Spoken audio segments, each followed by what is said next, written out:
Guys, dito tayo sa OK Motor Parts dito sa may Tayuma Corner, Abad Santos. Katabi ng East West lang to, guys. Kita nyo naman, oh. Ang daming motor parts dito na pwede nyong bilhin. Kaya kung may mga kulang kayong pyesa sa inyong motor, pwede kayong dumayo rito. Araw-araw daw bukas sila mula alas 7 ng umaga. Ayan guys, ikot tayo para alamin yung mga presyo rito. Hindi na kayo lalayo dahil dito lang sa Tayuman meron na. Ayan, tara, umpisa na natin to. Alamin natin ang mga presyo yan. Mamaya kasama natin si Ate Ana. Ayan yun. Ito yung sa NMAX to eh. Sa radiator. Cover ng radiator ng NMAX.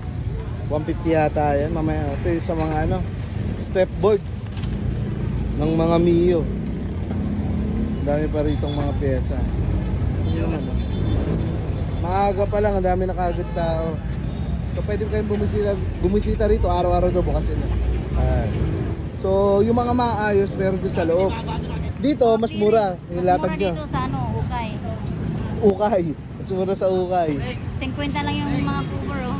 50 pesos lang yun? Oo. Tapos, pero doon sa loob mas yung brand new lahat. Hindi lahat. Yung nasa baba, mayroon pang ukay din sa ilalim. May ukay pa sa ilalim. Pag nabawasan na to ilalabas. Ayun, oh.